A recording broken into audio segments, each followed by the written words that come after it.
Well, well, look who's here. What's up, Jennifer Garez? Good to see you. Natalie, happy day. You looking well? Robbie, Andrew, it's been a whole week since I've seen you guys. Rick Muchow, you're on this call. Good to see you, brother. Glad you're here. Awesome. Ann, how are you? Let's see here. We got everybody joining this morning. Destiny's here. Chloe's here. Rachel, good to see you this morning. Marcus, your hair's looking good this morning, man. Goodness gracious. I like it. Thank you. I am envious in this moment. David, good to see you. Happy day. Looking good. Melissa, how are those concerti coming? They're getting there. Okay, good. You'll have to hear me play it soon. I'm looking forward to it. I need your opinion. I'm excited about that. Amanda, good to see you. And Tim Santos, how are you? Natalie from my music intro to worship ministry class, which is rocking this semester. Jen Kane, good to see you, man. Happy morning. Alyssa, you're in the same spot you were last week. I like it. Is that your like little place that you do your classes in, your little virtual classroom? Basically, it's at my kitchen dining table, so. Love it. Love it. McKenna, how are you? Happy day. Really good to see everybody. Everybody unmute your mics. Unmute your mics. Everybody unmute. It is 10:46. Good morning. Good morning. Good morning. Hey, hello. Happy day. Good morning. I believe in directed chaos. We're going to have a moment of directed interpersonal chaos. So everybody just say hello, connect with somebody. Justin Hunter, good to see you, man. Looking sharp today. Hello, everyone. We got some wonderful things to go over. I've been praying for you guys this week. Jerusha, good to see you. Sky, hello. Seth, happy morning. Last week we talked about three things. By the way, we're talking about in Performance Forum, relational marks, life habits that oftentimes make the difference between success and failure in life. Can some bold soul take a leap and give me one of the three marks that we talked about last Friday? There were three distinctive. Thomas Blake, go.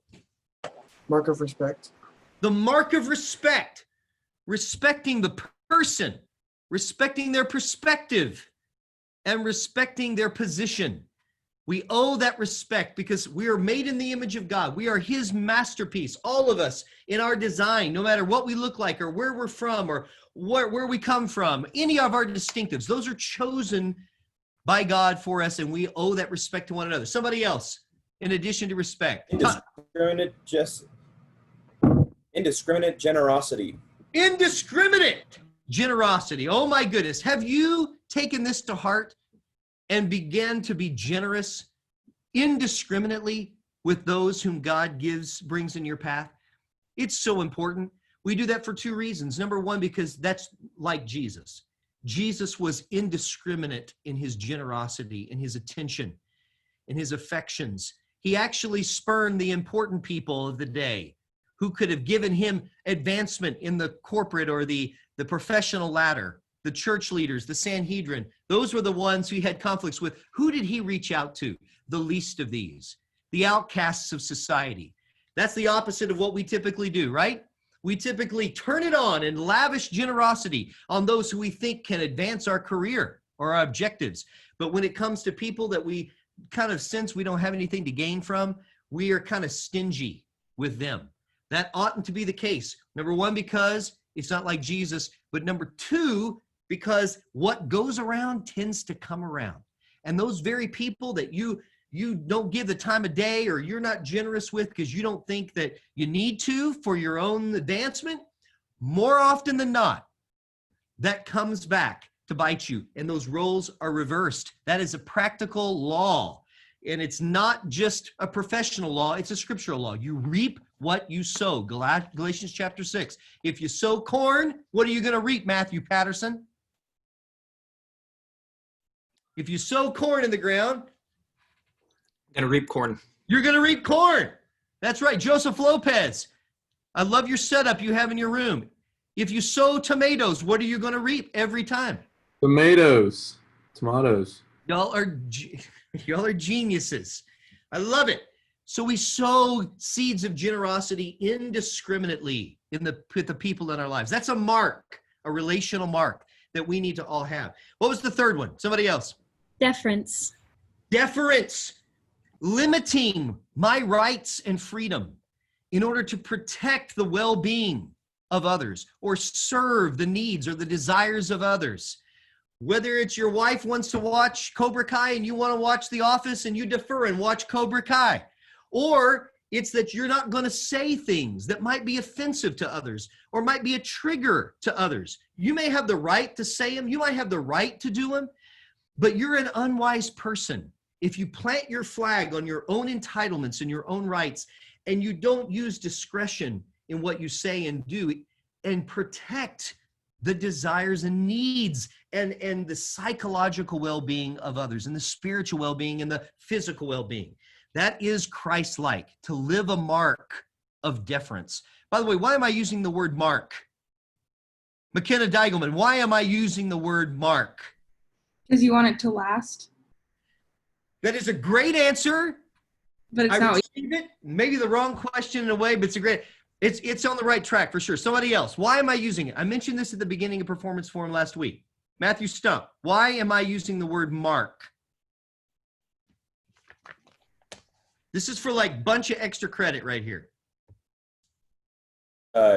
People should be able to, people should be able to see that this is something that's different. It's a quantifiable difference, not just a subtle difference. It is It's mark, a distinctive, not a label. yes. It's like the tree thing.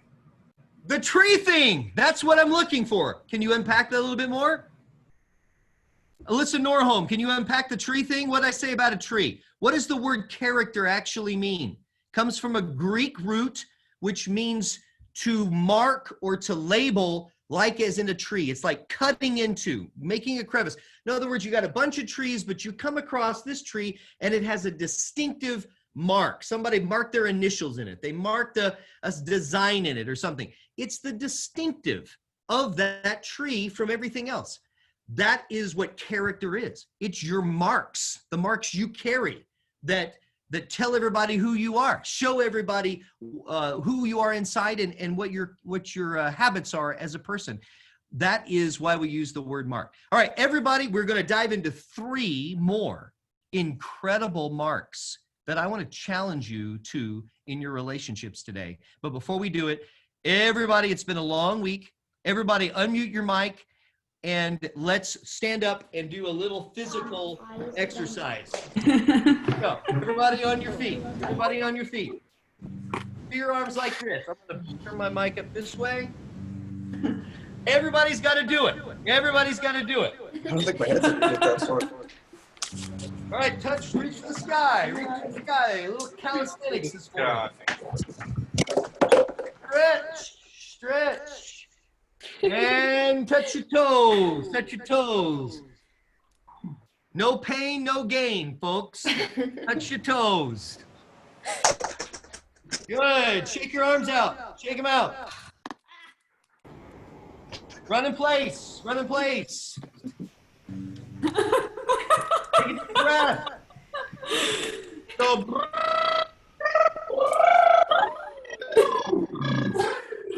Do it again. Deep inhalation all the way in the back. Feel the expansion in the back. In the air out to your third eye. Here we go.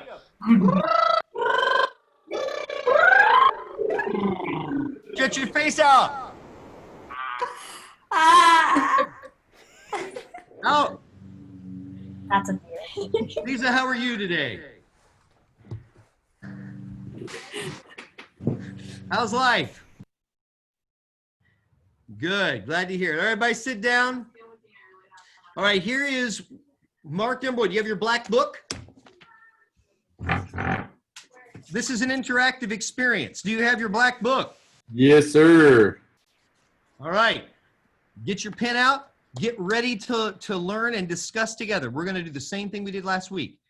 We're going to chat and unpack a specific relational mark, and I'm going to send you to breakouts to discuss how you apply that in your specific life today. If you're wise, you'll pay close attention. Number one, the mark of leadership. Write it down. The mark of leadership. All right, I'm going to share my screen here. What is leadership? Let's go up here. Leadership is influencing those around me by exemplifying and championing successful behavior. You say, whose definition is that? Mine. It's my definition. Influencing those around me by exemplifying and championing successful behavior. Whoops, I pressed the wrong button. Can you still hear me? All right, so what is the concept? Everybody lean forward and give me the whites of your eyes. Seriously, I want you to be with me. Leadership is not a position. It's not a title. Leadership is your ability as an individual to impact others around you by the way you live, by the way you function, by the standards that you uphold, by your exemplary behavior and attitudes and actions. You live in such a way that it challenges everyone else around you.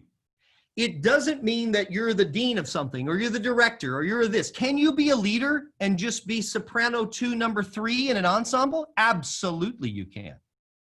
As a matter of fact, you have more power if you're in the body of an organization of leadership than you have if you have the title of the leader of the organization. You know why? Because everybody expects the leader to come out and say, here's what we should do. Here's the culture we want to do. Here's the expectations. But you know what? Everybody just knows that that leader is just kind of doing what they're supposed to do. It's their job, right? But you, if you demonstrate that exemplary behavior that challenges everybody else around you to raise up to your level as you live out the picture of excellence and success, then you actually have the ability to impact culture, to bring others around along for the ride much more effectively than anybody who's preaching or lecturing from the top. Leadership is living an example of what excellence looks like and inspiring others to do the same. How do you know? Listen, if you are a leader, here's how you know. Here's the test. If everyone did it like you did it, it would be a success. Let me say that again. How do you know if you're a leader? If everybody functioned in the team, in the community, the way you did, if everybody had your same attitudes, if everybody was prepared the way you are, if everybody had your passion that you had, if everybody had your character, if everybody was executing and living exactly like you, there was just a bunch of yous, Caitlin Acevedo, good to see you today. If everybody was living just like you, how successful would the endeavor be? If you would say, Dr. Bolin, it would be amazing. We'd be so much better if everybody was just like me. Well, then guess what, Robbie? You're a leader. If you can say that. But if you can't say that, then you're a follower. Listen, if a community, an ensemble, a church, an organization is going to truly reach its potential, a school of music, and by the way, almost every one of you are going to be leaders of something in the future. You're going to be a choir director, a band director, a worship leader. You're going to be a conductor. You're going to lead things. And don't you dare let your people not understand this concept, that you expect them all to be leaders. An organization will not rise to its potential if everyone does not have the mentality, the mantle of leadership. No followers. No followers. That should be your mantra, Joshua Simpson. Whenever you lead anything, you should get up in front of your team and say, all right, here's the rule. No followers here. We're all leaders. Everybody is setting the standard. Everybody is making it to where if everybody was just like them, it would be dynamite, awesome, incredible. Can you be a leader? Yes, you can. Do you need a position to be a leader? No, you don't. Let me give you another principle in regard to leadership real quickly, and then we're going to discuss. The more individuals that you have in an organization or a team or an ensemble or whatever, the harder it is to be a leader. There was an interesting study done with tug of war. Has anybody played tug of war before? This was done a few years ago. I love tug of war. I used to go to summer camp and we played tug of war. I almost got my arms pulled off a few times. But there was a study done where they put two people on either side of a rope and they said, all right, pull as hard as you can. One person on this side, one person on the other. And they were all about the same height, same build. And they judged the amount of pull or thrust generated from each side. Then they added one more person to each side, two people on each side. And they said, all right, both pull as hard as you can. And they judged the amount of thrust generated from each side. Do you think it was double? This is an interactive experience, Tim Santos. Was it double? No. The thrust? No, it was almost double, but it wasn't quite double. Each person just mentally relied on the other one a little bit and didn't pull completely to their potential.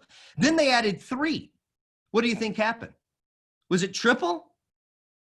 The amount of thrust generated by each person exponentially went down. They added 4, 5, 6, and they kept it going all the way till they had 30 or 40 individuals on each side. And you know what? By the time they got to about 35, what they realized it actually had diminishing returns. The thrust actually went down. The total thrust went down because there were so many people on one side. Everybody just had the mentality, you know what? If I don't do it, this guy's going to do it. If I don't do it, this girl behind me is going to do it.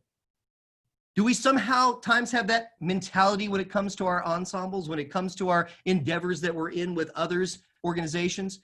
We subservient ourselves. We bring ourselves down into a following status, into, well, somebody else will get that. If I don't know the words to this song, somebody else I'm sure will get it.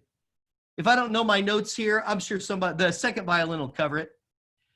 That is fellowship, and it is an eroding phenomenon. Again, you serve in so many positions where you are with others in a work. And if everyone in that work does not have the mentality of leadership, it will erode into mediocrity so fast. This needs to be a mark. Can I tell you something? I was reading Daniel chapter 6 today. Do y'all know the story of Daniel? Daniel was a slave, and he went to Babylon. He was a slave, all right? He goes to Babylon. He was nothing. And in a matter of years, he literally worked up his way to where he was. There was one supervisor of 3 administrators under the king, then 120 providential leaders under them, and then a whole lot of other administration under them. It was the huge government of the most profitable and powerful empire in the world at that time. And Daniel, who had no pedigree, worked his way up from being a nothing in that society to being over the 3 top administrators.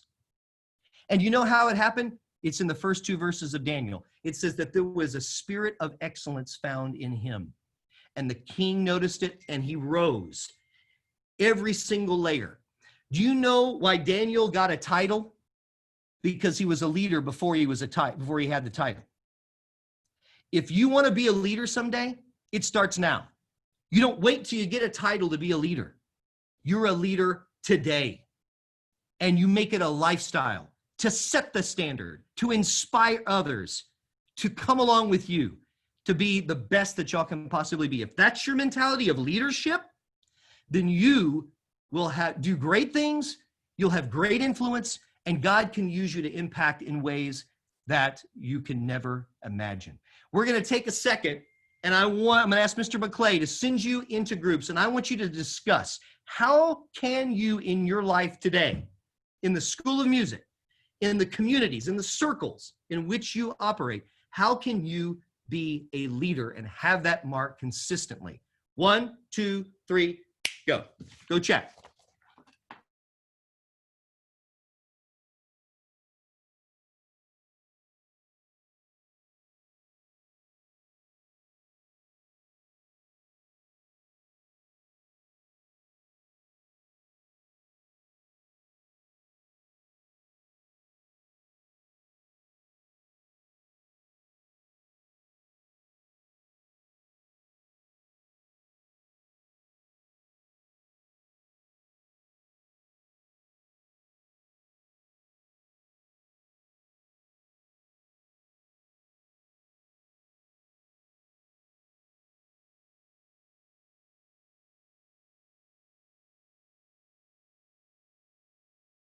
Hey, can you hear me?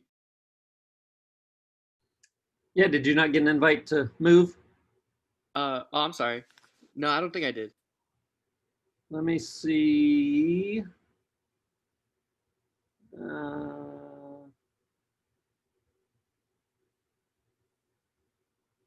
Trying to find you in this list here.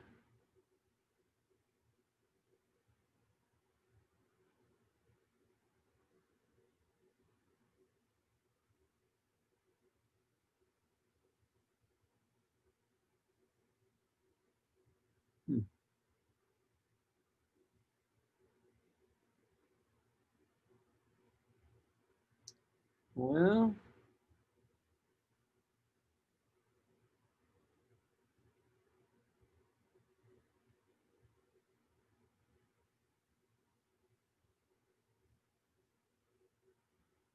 I do not see you in this list. That's so strange.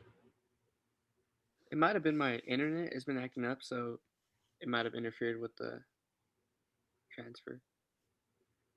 Let me try it this way.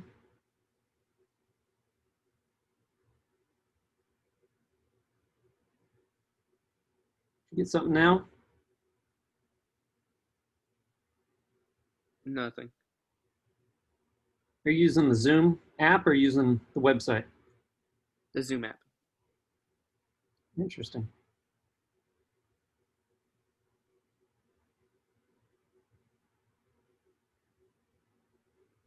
Well, maybe on the next one. I'm not sure. It says you've been invited, but have just not joined.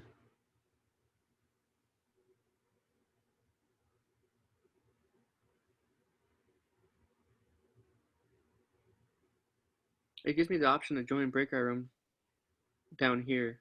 Okay. Let me press that.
All right, is everybody back?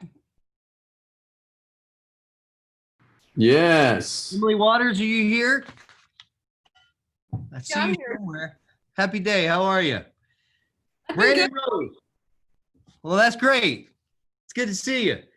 Brandon Rose, tell us something about leadership. Do you agree? Do you disagree with what we just talked about? Can you be a leader without a title?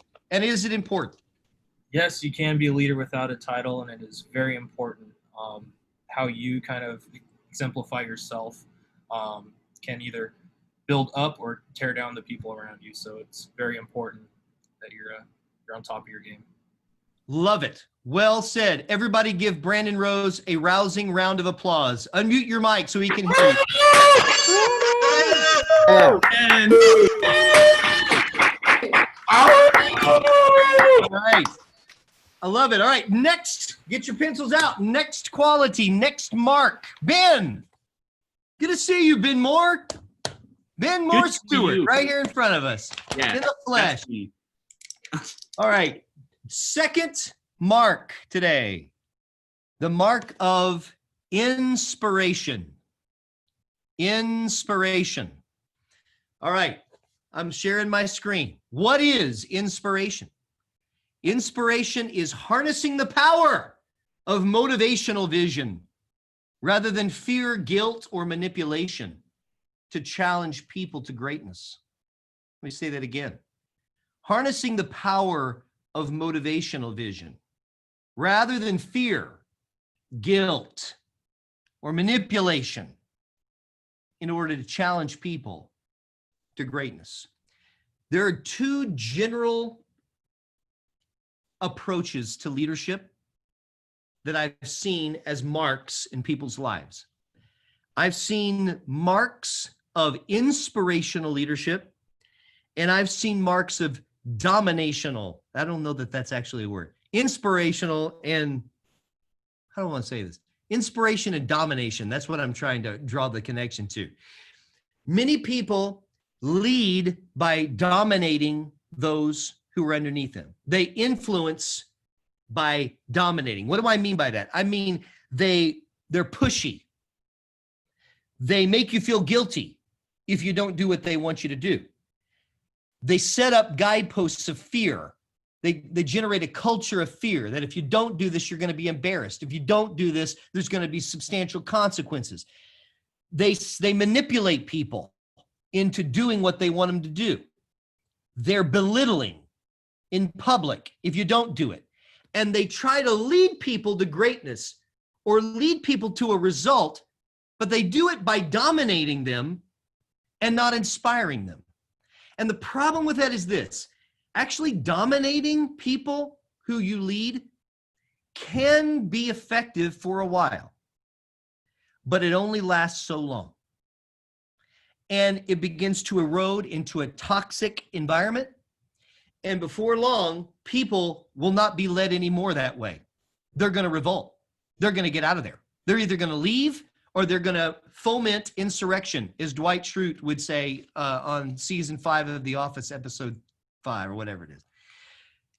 You have to, as a leader, if you're smart, if you're wise, every one of you is going to lead something. And if you're wise, you will leverage motivation and inspiration rather than domination in your leadership. When you say, Dr. Bowen, what do you mean about inspiration? What is that? Well, loving people, encouraging them, affirming them. Affirmation is 3 times as effective in motivating someone to something than domination or guilt or criticism. I'll give you an example. My son, William, I love this example. When he was a kid, we were having trouble him cleaning his room. And I told William, I said, William, I want your room to be clean every morning at 8 o'clock when you start school. I want it picked up. I want it looking good. And he wouldn't do it. And we criticized, we laid into him, we disciplined, we did all kinds of stuff. Well, one morning he got up and did it. I went into his room and at 8 a.m. he had done it. And I did this. Rather than saying, okay, finally, I went into the room and I called all my daughters and my wife together. I have 3 daughters and William is my son. I called all the girls into the room, and I called my wife. Kelly, come in here. Elizabeth, come in here. Susanna, get in here right now. I want you to see something. I want you to see your brother William and what he did this morning. I want you to look at this floor. It's spotless. I want you to look at that bed. It's made perfectly. And let's just thank William and tell him what a great job that he's done. And we all sat around and applauded William, who was about 9 years old at the time. Now, let me ask you a question. My criticism of him was not very effective. But let me ask you, what do you think William's room looked like at 8 a.m. the next morning after we had a moment of affirmation? Clean. It was spotless again. Why? Because I dominated him? No, because I affirmed him when he did it correctly. There is power in love, in belief, and in affirmation. Be a leader that affirms and celebrates. There's a wonderful phrase that a great kind of guru, he's kind of a guru on leadership right now, Andy Stanley says. He says, what you celebrate, you replicate. Write that down. What you celebrate, you replicate in your culture. So if you're leading an ensemble and you are talking about shaping and you want to shape to the penultimate note of this phrase and you want to dash where you lean in to 75% through the note and then you make this beautiful gesture or a phrase. If you're teaching that and somebody steps up and does it just like you want it, you know what you're going to do if you're a great inspirational leader? You're going to stop rehearsal and you're going to say, hold on, William. Hey, whoever you are over there, second violin, I heard that. That's exactly what I'm talking about. You got it. And you know what second violin is going to do every time from then on out? She's going to be right on her toes trying to do it again because there's power in affirmation, in leadership. That's being inspirational versus dominating people and being critical and saying, no, that's not good. That's not good. And then when they do it right, you don't acknowledge it. That's domination, not inspiration. Another way is casting vision. One of my favorite, probably one of the greatest moments in all of human history in inspiring people to something that they could be was Martin Luther King in his I Have a Dream speech. I absolutely dig that to death. Why was that so effective? He said, I have a dream, and then he laid it out. I see something that we can be, and he laid it out. He cast a clear vision of something that could be the case, that wasn't currently the case, but he gave people a taste of what they could be, of what they could become. And rather than criticizing them and into it or dominating them into it, he inspired them by showing the vision of what it could be. I love the word, if you go to Disney, you'll see the word imagine all the time. Simon Sinek, who he's written many books, and you should totally YouTube him one Saturday afternoon and watch everything on YouTube by Simon Sinek. It's fabulous. But he has this book called The Power of Why. And he says that we have to, if we're going to be effective as leaders, we have to show people, we have to start from the why. We have to show them why they're doing it, what it could be before we tell them what to do. Disney does this. It says, imagine this. Can you imagine what it would be like if, and we go, yeah, I can. I see it. I see it. I'm going to go for it. That's their magic. And they make billions of dollars while they're doing it. This is inspirational and not dominating.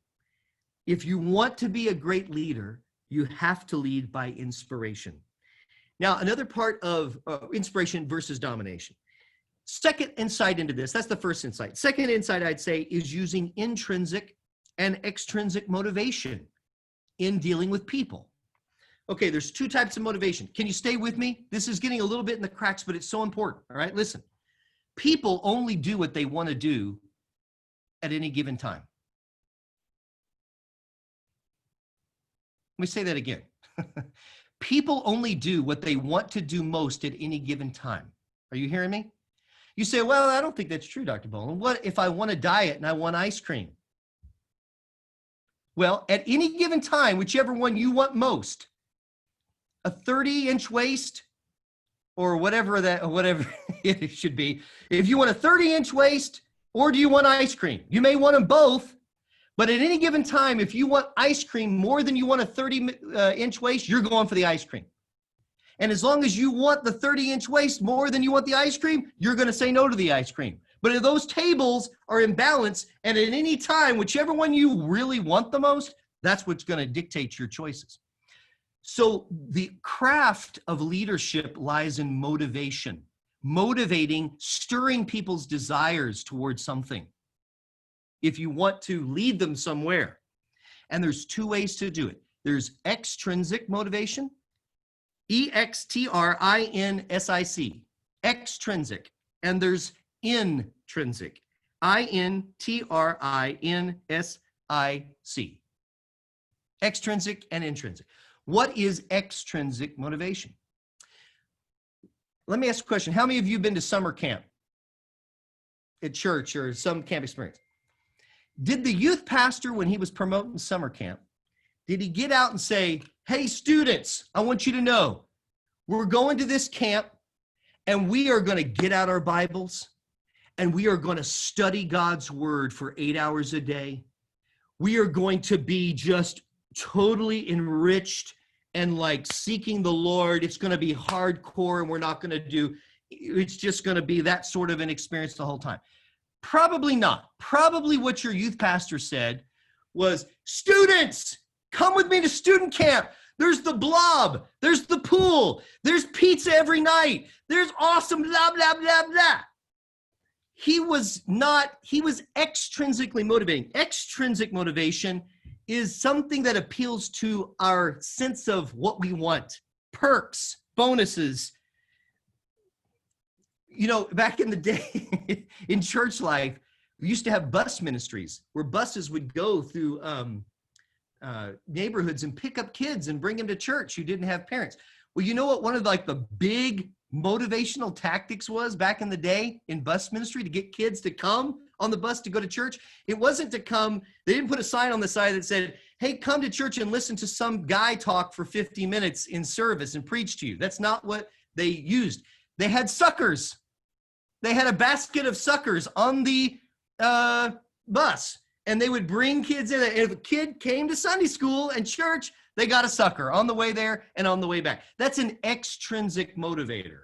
It really doesn't appeal to the value system of an individual, but it appeals to some extrinsic things, the fleshly things that they kind of want. If you are a great leader and a motivational or inspirational motivator, oftentimes you can effectively use extrinsic motivation. In other words, in my world, I might say, hey, listen, if you reach this benchmark professionally, you're going to get a bonus. Can money be a good extrinsic motivator? You better believe it can be a good, or you'll get a raise. You can extrinsically motivate people to do something. You can inspire them with a carrot, with something that they want. That can be effective, actually, and it doesn't have to be manipulative. It can be positive because we are motivated by a desire to gain things we want. That's extrinsic motivation. All right. However, intrinsic motivation is different. It's casting clear, value-based vision that's articulated passionately.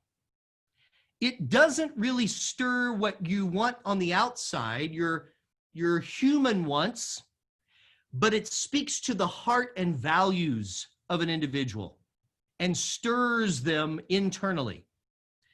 One of my favorite illustrations of intrinsic motivation is the movie Braveheart. Have you guys seen the movie Braveheart? You've got to be kidding me. Please tell me y'all have seen the movie Braveheart.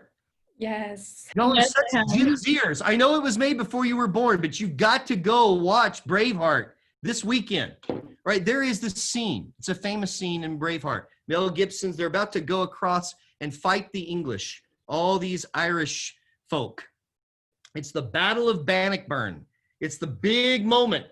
And there's this famous scene that Mel Gibson gets on his horse and everybody's scared to death. They're all like, oh, and all the English look really prepared and they've got their swords and they're much more decked out and ready than all these kind of poor Irish folk that are trying to win their freedom back. And William Wallace, or Mel Gibson, starts to go back and forth across the line. And he makes this incredible speech. He says, "People, listen to me today."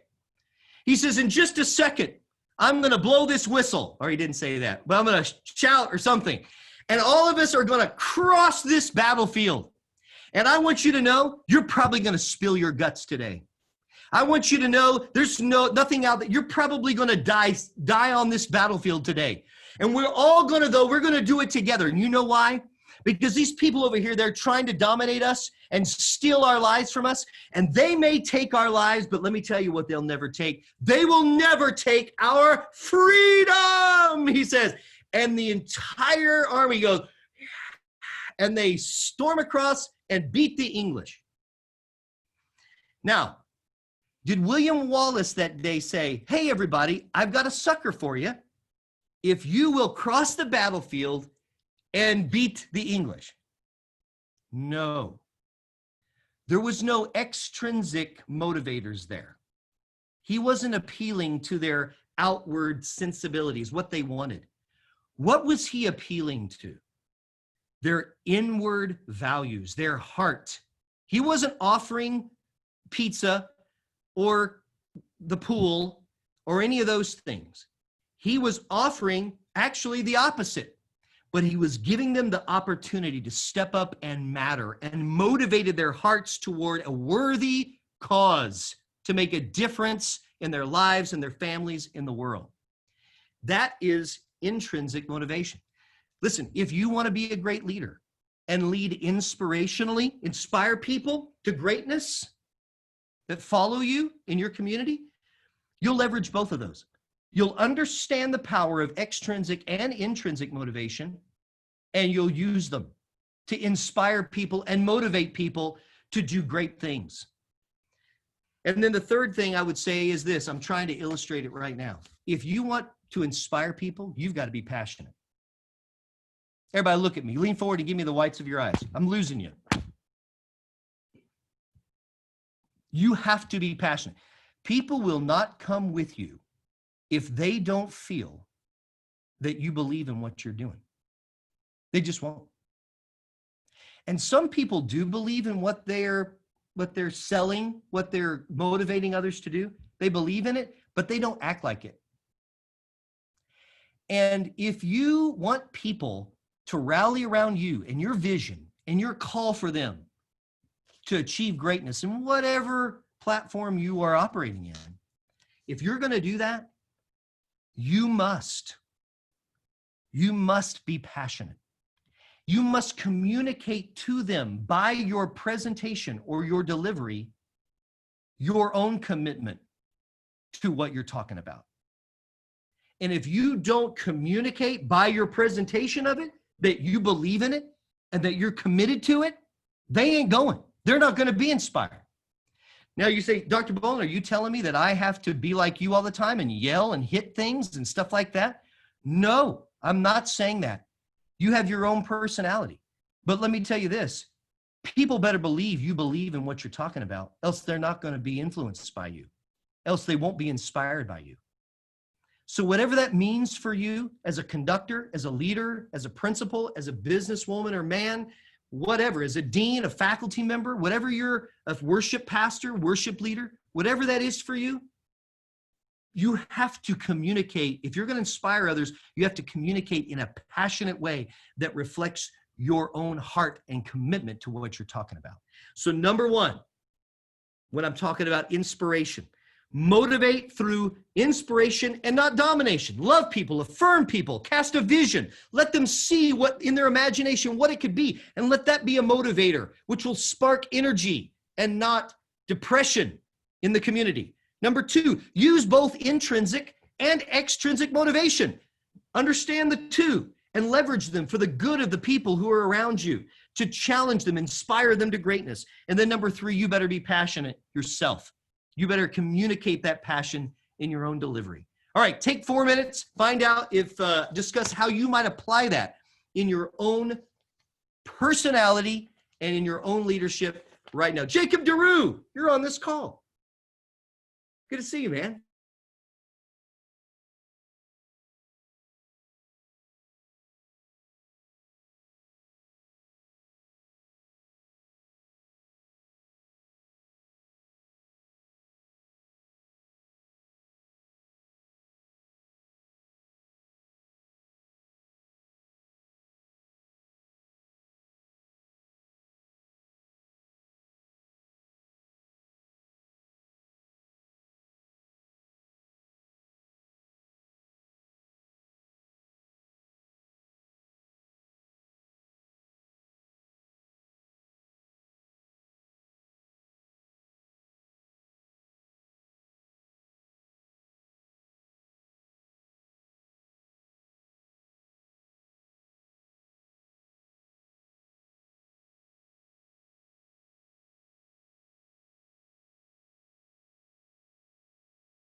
All right, everybody's coming back.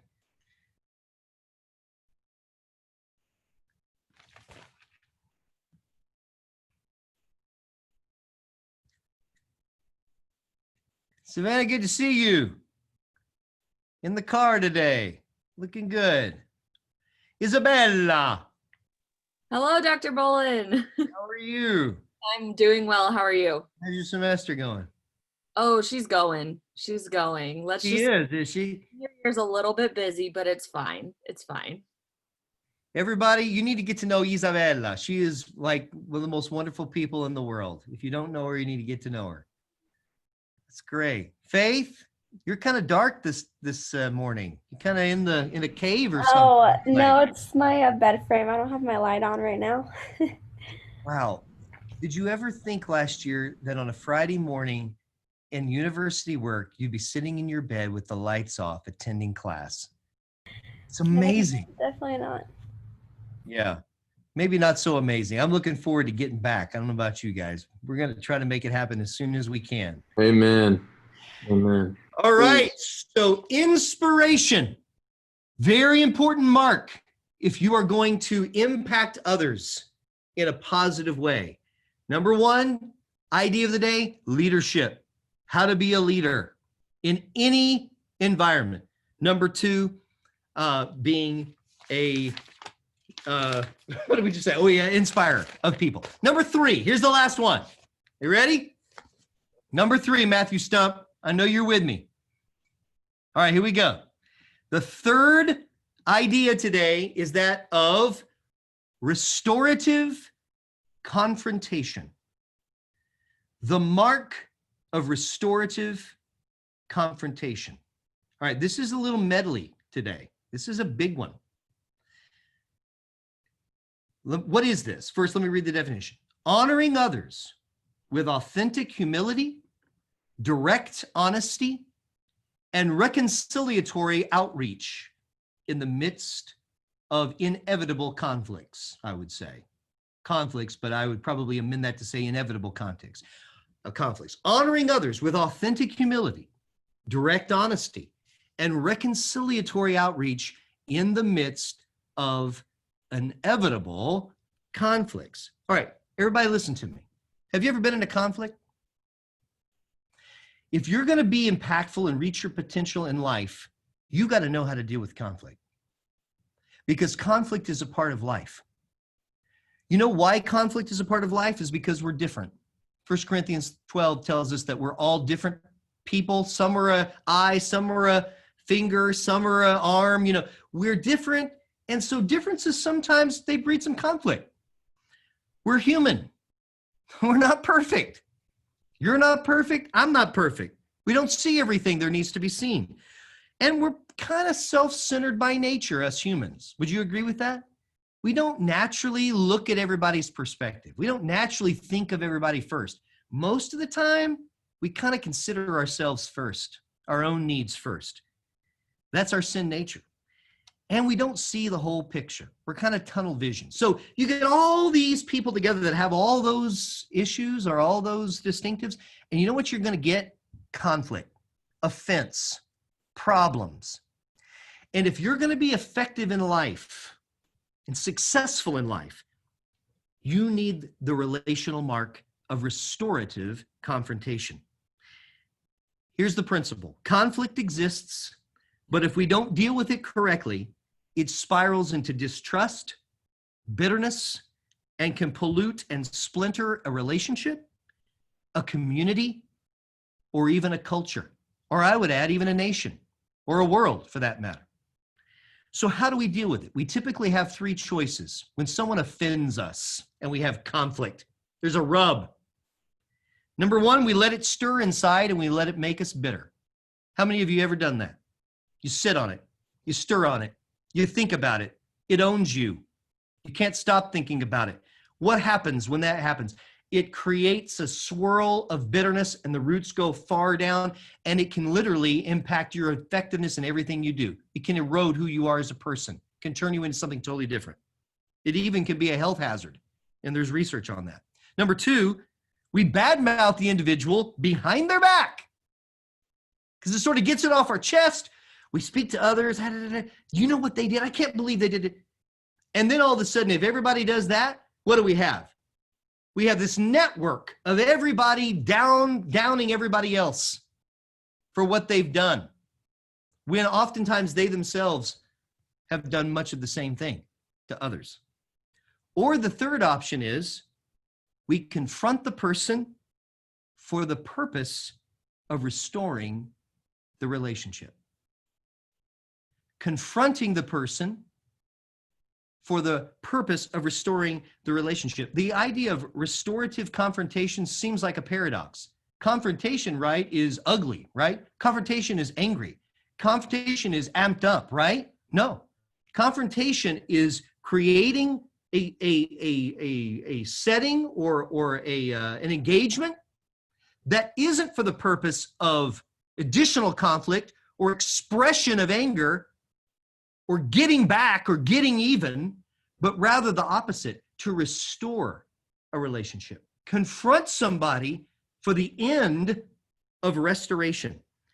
Is this a biblical idea of confronting someone to restore a relationship rather than bad-mouthing them on the side or sitting on it and letting it fester? Yes. Matthew 18:15 through 16. Jesus, this is his words. If your brother or sister sins against you, go and confront them privately. Did Jesus believe in confrontation? Yes. Go and confront them privately. And if the person listens to you, you've won that person back. But if they will not listen, take one or two others along so that every matter can be established by testimony of 2 or 3 witnesses. This is also kind of in the context of church discipline as well. A lot of churches use these principles when talking about to navigate community in the church. The principle here is you go to that person, you go to them privately, and by that means you attempt to win that relationship back through that confrontation. Matthew 5:23, Jesus said this, so if you're offering a gift at the altar and you there remember that your brother or sister has something against you, get this. This has always been shocking to me.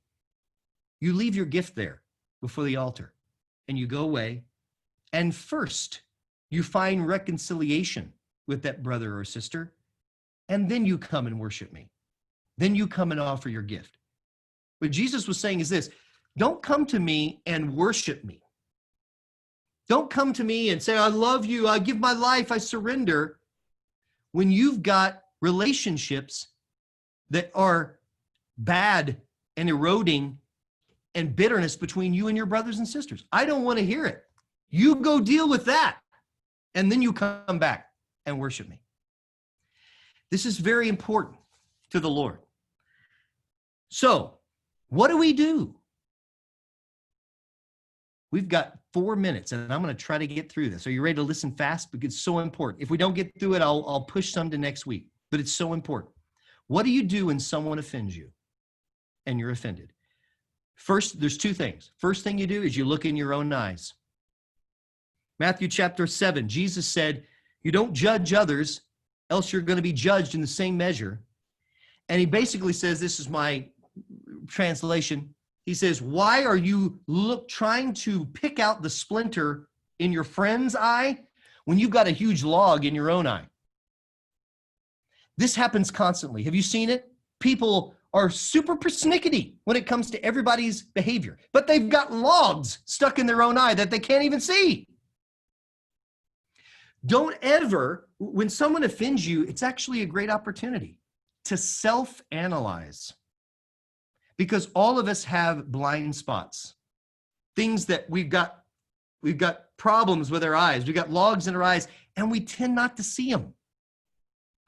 But when someone offends you, the first thing you do before you go to them and approach them about it, confront them about it, you go to the mirror before God and you look at your own eyes with honest self-analyzation and ask, do I have the same issue?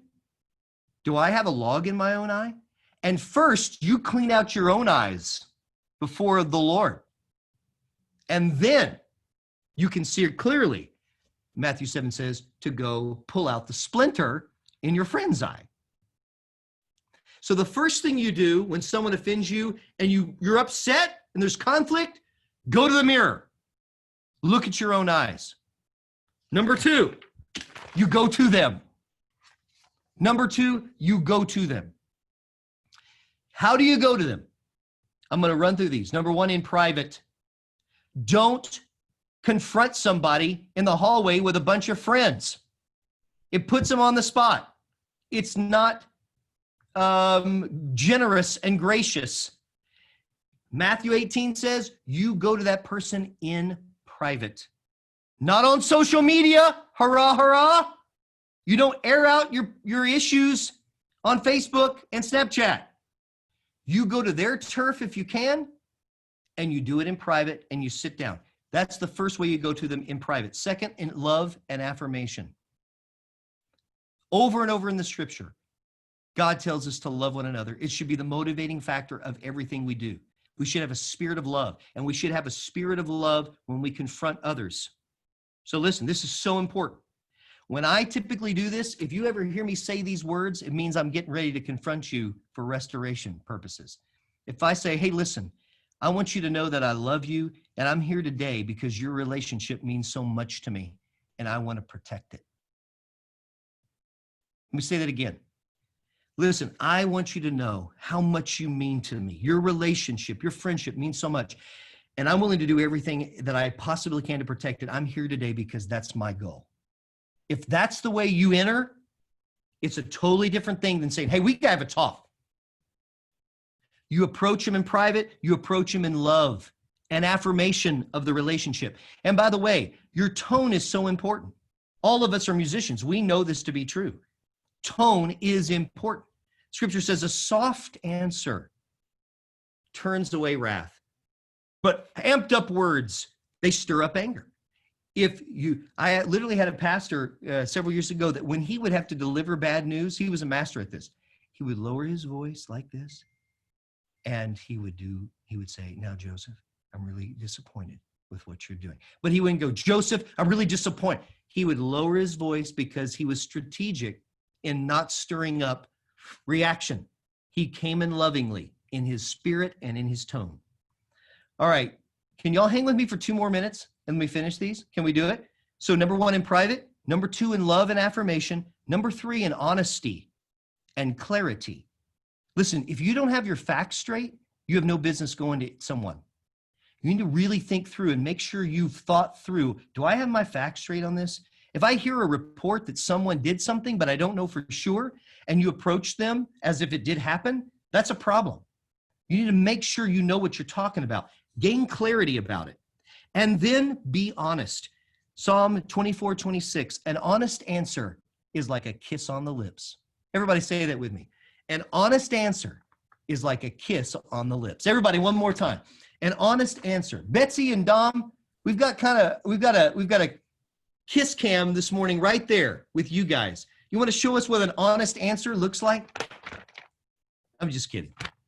They're husband and wife, Dominic and Betsy over there, and the same camera. An honest answer is like a kiss on the lips. It's an honor. It's a gesture that's not a bad one. It's a good one. And so when you go to them, this is typically how I would do it. I would say, listen, I'm here because I want to salvage this relationship and it means so much to me, but I need to be honest with you. What you did truly hurt me or offended me, or what you did I felt was inappropriate. I need to be honest with you about that. Or I've heard a report that you've done this. I need to be honest. This was difficult for me. That honesty in a spirit of love and affirmation and with clarity can be incredibly effective. And by the way, whenever you go to somebody, don't bring up multiple things. Don't say, hey, listen, you know that time when we were 8 and you did that to me? And then there was that other thing that you blah, blah, blah. And then no, one time, one thing per confrontation. We're almost to the end. You approach him in humility and understanding. Colossians 3:12. Therefore, God is as his chosen people. Clothe yourself in compassion, kindness, humility, gentleness, and patience. Don't approach them in an accusational posture, but in a posture to try to understand. Can I tell you one phrase? And I'll ask you to write this down. It'll change your life if you use it. You ready? Can you help me understand? Can you help me understand? When you say that, it's so, and then followed by truly listening and trying to understand. So you say, hey, listen, I'm here to salvage this relationship. It means so much to me. I have to be honest with you. You did this. It really hurt me. Can you help me understand? Not, why did you do that? I can't believe you did that. No, can you help me understand? And then listen with a spirit of understanding. The reality is you're probably going to learn some things you didn't know if you're really listening and understanding, and have enough humility to hear what they have to say. And then last, approach them in grace and gratefulness. So how do you end this conversation? You know what? You got to be ready to forgive them. If they say, you know what, my bad, I didn't mean to do that, I'm sorry. You need to be ready to say, no worries. I love you. I'm grateful for you, and I forgive you. And if you're not ready to do that when you confront them, it's not time to confront them. You have to have already forgiven them in your heart before you do it. Let me say that again. You need to have already forgiven them in your heart before you go to them. And then you tie it up by saying, hey, thank you so much for that. I'm so grateful for you, and I love you, and you reconfirm. The goal of confrontation is to restore the relationship, not to win an argument. If you want to be successful in your professional life, in your family life, in your married life, in your church life, in your peer life, you will have conflict. And if you are wise, you will bear the mark. You will habitually practice the mark of confrontation that is restorative in nature. Does that make sense? We're 5 minutes late. That's a very important thing. 3 marks today we covered: leadership, inspiration, and restorative confrontation. My vision, my imagination, my dream for you is that you bear these marks. And because of that, no matter where you are in the professional world in 10, 15, 20 years, you're making full impact because you are a person of character. Have a wonderful week. I love you all. I miss you. I am tired of this Zoom thing. I'm doing everything I can, I want you to know, to leverage every loophole and flexibility we have to try to get us back on campus as soon as we possibly can. But just know that I love you and I'm praying for you. And I'm on your team. I'm in your corner. My father used to say, if the whole world turns against you, I'm still for you. That was his kind of line. That's the way I feel about you. I'm on your team. I'm in your corner. God bless you. Have a wonderful weekend. Bye. Bye. Thank you. Bye. See you in a couple minutes. Bye. Thank Bye-bye, you. Anna. See you, Chance. Hey, Rick, you got a second? Hey, Fanaya, how are you? Are you still there?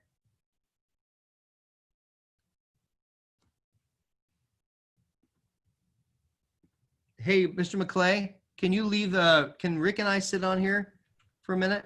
I would start another room, but Okay. just we're recording and I don't know who all's still left here. So, I mean, Okay. certainly you can. Okay. Well, let's see here. How would we do that, Rick? Can Rick join my room? Do you have WebEx? As soon as we hang up on Zoom, just open your own room. He can. Yep. Okay. Do you have a quick second, brother? Hang on 1 second. I can do this. Okay.